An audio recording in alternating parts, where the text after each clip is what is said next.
მოგესალმებით ეთერშია სამცხე ჯავახეთის სახელმწიფო უნივერსიტეტისა და ახალციხის მეცხრე არხის ერთობლივი პროექტის სტუდენტური ქრონიკები. მე კი მისი წამყვანი მედია ლომიძე ვარ.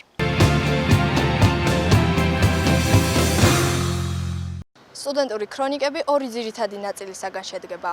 პირველ ნაწილში გაგაცნობთ უნივერსიტეტში მომხდარ ახალ სიახლეებს, ხოლო მეორე ნაწილში კვირის აქცენტებს ლექტორები და სტუდენტი შეაჯამებენ. სამცხე ჯავახეთის სახელმწიფო უნივერსიტეტში სტუდენტებისა და კურსდამთავრებულების დასაქმების ფორუმი გაიმართა. მასში მონაწილეობა 25-მდე ორგანიზაციამ მიიღო. იმ კომპანიებს, რომლებმაც სტუდენტები დაასაქმეს, სერტიფიკატები გადაეცათ.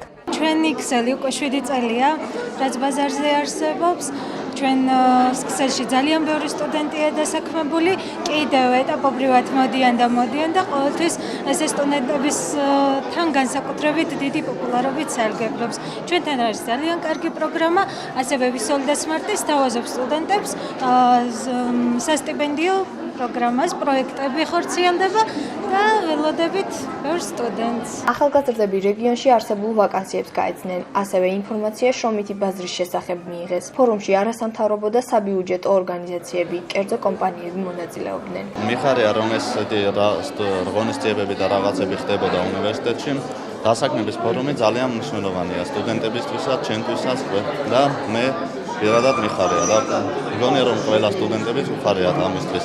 მე მინდა მეცხრე არხში მუშაობა, იმიტომ რომ უდანოდ მიყვარს ჟურნალისტობა და თან სტაჟირება ავიღებ. დამსაქმებისა და სტუდენტის შეხვედრის ორგანიზატორი უნივერსიტეტის კარიერული ზრდისა და განვითარების ცენტრია. დასაქმების ფორუმის ყველაზე მთავარი მიზანი გახლავთ ის, რომ ხელი შეუწყოს სტუდენტთა კარიერულ წინსვლას.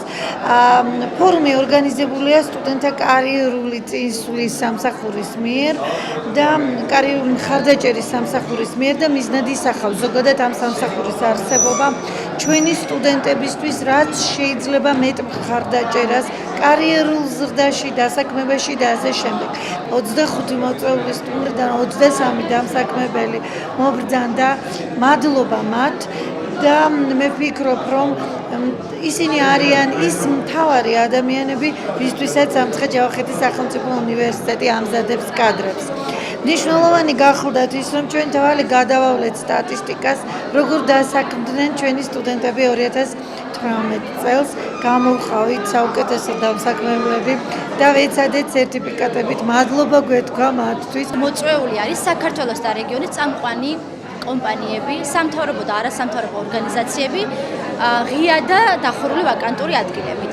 სტუდენტებს ეძლევა საშუალება ამ ფორუმის საშუალებით მიიღონ ამომწურავი ინფორმაცია დამსაქმებლებისგან პირისპირ ინტერვიუს საშუალებით და უკეთეს შემთხვევაში ისინი იყვნენ იმ წამყვან სიაში, რომელთაც დასაქმდებიან და დამსაქმებლები იხელმძღვანელებენ. ფორუმს მართავთ მეორე წელია და წარმატებით ხელმძღვანელობთ მინდა გითხრათ, იმიტომ რომ შედეგები ყოველთვის კარგი გვაქვს ხოლმე დასაქმების.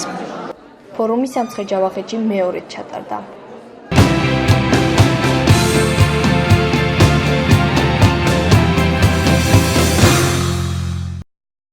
სამცხე ჯავახეთის სახელმწიფო უნივერსიტეტიდან მშვიდობის კორპუსის მოხალისე კევინ ბესერი გააცილეს. მან ახალციხეში 9 თვის განმავლობაში სტუდენტებს, ლექტორებსა და საჯარო სკოლების მასწავლებლებს თავისი გამოცდილება გაუზიარა. გარდა ამისა, იგი სოფლის სკოლებშიც დადიოდა და მოსწავლეებს ინგლისური ენის გაუმჯობესებაში ეხმარებოდა. დღეს გასაოცარი დღე იყო. ჩემი კოლეგები და სტუდენტები ერთად შეიკრიბნენ, რათა მადლობა გადამიხადონ ახალციხეში გატარებული 9 თვისთვის. მეც მინდა მათ მადლობა გადაუხადო, რადგან მნიშვნელოვნად შეცვალეს ჩემი ცხოვრება. აქ მიღებული გამოცდილება არასდროს დამავიწყდება. ღონისძიება სამცხე ჯავახეთის სახელმწიფო უნივერსიტეტის ბიბლიოთეკაში გაიმართა. შეხვედრაზე აკადემიურმა პერსონალმა და სტუდენტებმა კევინის ჩამოსვლის დღიდან მის მიერ განხორციელებულ აქტივობებზე ისაუბრეს. ეს არის უაღრესად კეთილი ადამიანი, რომელმაც 8 თვის განმავლობაში იმუშავა ჩვენთან, როგორც აღნიშნეთ სიტყვაში, ის მუშაობდა უნივერსიტეტის 14-ვე მასწავლებელთან. კვირაში შედიოდა მათთან როგორც საათებზე 2 საათის განმავლობაში. დღევანდელ ღონისძიებას ესწრებოდა უნივერსიტეტის რექტორი ქალბატონი მაკაბერიძე. განათლების ჰუმანიტარულ და სოციალურ მეცნიერებათა ფაკულტეტის დეკანი ქალბატონი გულიკო ბექაური, ინგლისური სპეციალობის სტუდენტები პირველი, მეორე, მესამე, მეოთხე კურსი, ინგლისური ენის მასწავლებლები და იურიდიული და სხვა ფაკულტეტის ბავშვები, რომლებმაც ინგლისური გაიარეს ბატონ ქევინთან ერთად. სტუდენტებმა და ლექტორებმა ამერიკელ მოხალისეს საჩუქრები გადაცეს და ქართული კერძები დააგემოვნებინეს. დღევანდელი ღონისძიება ემოციებით იყო დატვირთული. თითოეულმა ადამიანმა, ლექტორმა და ბავშვებმა წარმოთქვით ის სიტყვა და ის პირველი შთაბეჭდილებები, რაც გაგვიჩნდა, როდესაც მისტერ ქევინმა დაიწყო ჩვენი სწავლება. ზოგმა ტირილიც კი დაიწყო, იმდენად ემოციური იყო. გადავეცით საჩუქრები, რომელიც ძალიან მოეწონა. კევინ ბესერი ამერიკის შეერთებულ შტატებში ბიზნესის სფეროში საქმიანობდა. ცოლის გარდაცვალების შემდეგ კერძო კომპანია მიატოვა და მშვიდობის კორპუსის მოხალისე გახდა. იგი ახალციხეში ჩამოსვლამდე მონღოლეთში იმყოფებოდა.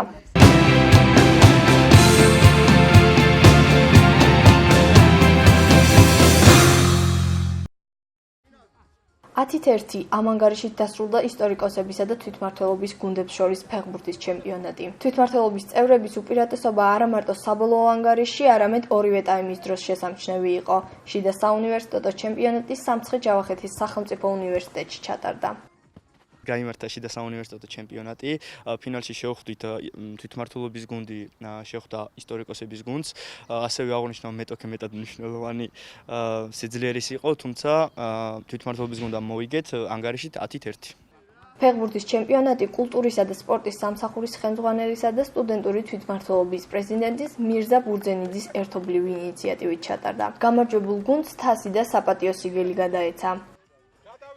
ტარდება შიდა საუნივერსიტეტო ჩემპიონატები სპორტის სახეობებში ფეხბურთი, ფრენბურთი, მაგიდის ჩოგბურთი, ჭადრაკი, მკლავჭიდი, ძლეოსნობა და ასე შემდეგ. დღეს იყო ფეხბურთი შიდა საუნივერსიტეტო ერთმანეთს ხვდებოდნენ უნივერსიტეტის თვითმმართველობის გუნდი და ისტორიკოსები. გაიმარჯვა თვითმმართველობამ. ეს პირველი შემთხვევა იყო, როდესაც თვითმმართველობა ცალკე გამოვიდა. ფაკულტეტებში არ გამოვიდა, როგორც გუნდი ცალკე გამოვიდა და მისასალმებელია. გამარჯვებული გუნდი დაჯილდოვდა თასით და საპატიო სიგელით.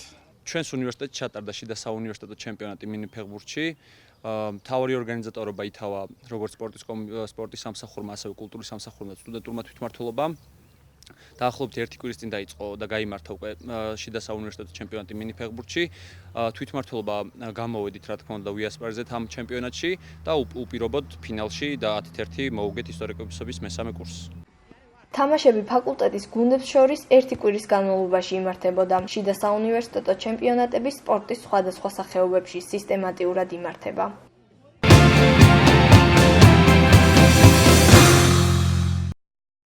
სტუდენტური ქრონიკების დღევანდელი სტუმარი სამცხე-ჯავახეთის სახელმწიფო უნივერსიტეტის პროფესორი ირმა ქურდაძე გახლავთ, რომელიც საგანმანათლებლო სისტემაში შესულ რეფორმებზე გვესაუბრება.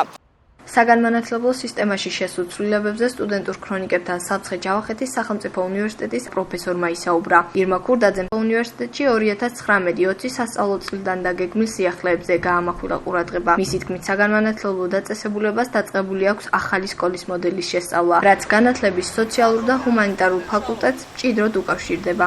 ახალი სკოლის მოდელი ნიშნავს რევოლუციას პედაგოგიკაში. ამ ეტაპზე თბილისის სკოლაში ხორციელდება ახალი სკოლის მოდელის დანერგვა. სექტემბრიდან ეს მოდელი შემოდის სამცხე-ჯავახეთის რეგიონში, როგორც ვიცი, ახალციხეში 2 სკოლაში, ბორჯომსა და ადიგენში. თუმცა ამ ეტაპზე მე ვარ თბილისის ერთ-ერთ სკოლაში და მიმდინარეობს წარმატებით ეს მოდელი და რას ნიშნავს და რა მიმართება უნივერსიტეტის პროგრამებთან. ამ ეტაპზე ახალი სკოლის მოდელი ინერგება სკოლის დაწყებით საფეხურზე. მე ვარ დაწყებითი პროგრამის 100 კრედიტიანი პროგრამის ხელმძღვანელი. შესაბამისად, ახალი სკოლის მოდელის მიდგომები, რომელიც გულისხმობს მოსწავლეზე ორიენტირებული სწავლების უზრუნველყოფას, რაც თავის თავში ასევე გულისხმობს კონსტრუქტივისტულ მიდგომებს, ანუ თვითონ მოსწავლეში თავისი უნარების და ცოდნის დინამიკის განვითარებას და არაშეჯიბრობითობის პრინციპით და ყველას დანახვას ისე როგორც არის ეს ადამიანი და თვითონში პიროვნების აღზრდას კონსტრუქტივისტულ პრინციპებზე ჰუმანურ პედაგოგიკაზე დაყრდნობით აბსოლუტურად იცვლება მიდგომები მაგალითად მასწავლებლები აღარ არიან მიბმულები სახელმძღვანელოებზე მასწავლებლები აღარ არიან ვალდებულები ერთ გაკვეთილში დაფარონ ერთი თემა და მთელი რიგი მიდგომები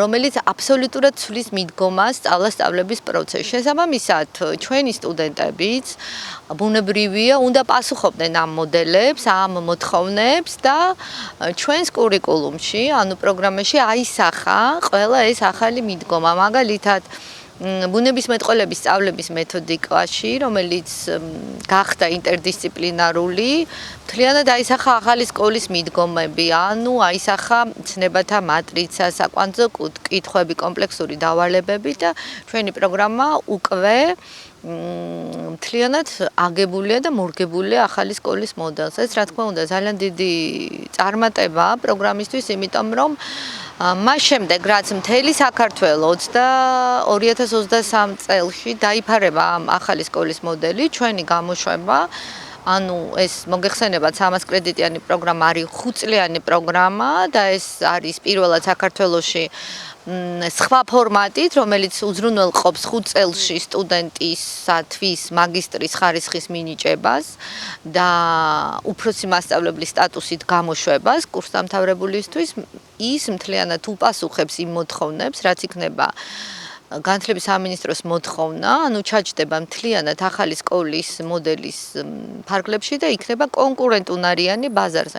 შესაბამისად, ჩვენი უნივერსიტეტი არის ერთ-ერთი პირველი, ვინც თავის პროგრამაში დაანერგა ეს ახალი მიდგომები და ჩვენი სტუდენტები უკვე ამ მიდგომებით, ამ კონსტრუქტივისტული მიდგომებით ეუფლებიან პედაგოგიკის საფუძვლებს, პრაქტიკის კომპონენტი ჩვენ უკვე დავიწყეთ მეორე სემესტრიდან, ეს გაგრძელდება, რა თქმა უნდა, მესამე-მეოთხე კურსებზე და მთლიანად პროგრამის დასრულებამდე ისინი ნახავენ, როგორ მუშაობს ახალი სკოლის მოდელი. Erasmus Plus-ის პროექტის ფარგლებში ჩვენ ვიყავით ისრაელში, სადაც მივიღეთ მონაწილეობა კონფერენციაში, ეს არის მიძღვნილი მომავალი მასწავლებლების და მოქმედი მასწავლებლების განვითარებაზე და ეს იყო ძალიან შთამბეჭდავი კონფერენცია. ჩვენ მივიღეთ მონაწილეობა მრგვალ მაგიდის მუშაობის ფორმატში, რაც იყო ძალიან მნიშვნელოვანი, საინტერესო. იქ ასევე ვისაუბრეთ სწავლების სიახლეებზე, ახალ მიდგომებზე, თავისებურებებზე და ასე შემდეგ. და ერთი სასიამოვნო ფაქტიც მინდა გითხრათ, იმ კონფერენციაზე ბრძანდებოდა ერთ-ერთი მსოფლიოში აღიარებული მეცნიერი, ეს გახლავთ ბენქსი, რომელიც არის ვარსკვლავი multicultural education-ში, ეს არის მულტიკულტურული განათლება, იგულისხმება მულტიკულტურული განათლების მამა. მე მას ვესაუბრე, ჩვენ ვფიქრობთ და ვამზადებთ სადოქტორო პროგრამას და მას ვთხოვე, რომ ჩართულიყო ჩვენს პროგრამაში. ის არ არის ნამყოფი პოსტსაბჭოთა ქვეყნებში, ჯერჯერობით არსად და ის დამპირდა, რომ აუცილებლად ჩაერთვება ჩვენს პროგრამაში. ეს იქნება უნიკალური და უპრეცედენტო შემთხვევა საქართველოს განათლების ისტორიაში და ჩვენ ვიქნებით პირველები, ვინც გააკეთებს სადოქტორო პროგრამას. ასევე ვესაუბრე რამოდენიმე ევროპის უნივერსიტეტს და ისინი მზად არიან იყვნენ ჩვენი პარტნიორები და აი ასეთი ვარსკვლავური მეცნიერის ჩართვის შესაძლებლობა გვექნება სადოქტორო პროგრამაში. ანუ განათლების მიმართულება ყოველდღიურად იზრდება, მსხვილდება, იკრებს ძალას და მე ვთვლი, რომ წინ კიდევ ახალი მიღწევები გვაქვს, ძალიან საინტერესო პროექტებზე ვმუშაობთ. ასევე ძალიან დიდი მოთხოვნაა ჩვენს პროგრამაზე, ამას ადასტურებს ის კონკურსი, რომელიც არის ამ პროგრამაზე და ვიმედოვრებ, რომ წელს მოვლენ კიდევ ძალიან კარგი ახალგაზრდები, ასევე ყავს ჩვენ წელს არაჩვეულებრივი სტუდენტები, რომლებიც უკვე მეორეზე გადადიან და მე ვთვლი, რომ და მგონია, რომ ჩვენ გვეყოლება არაჩვეულებრივი კურსდამთავრებულები, რომლებიც უპასუხებენ თანამედროვე მოთხოვნებს და იქნებიან ძალიან კონკურენტუნარიანები ბაზარზე.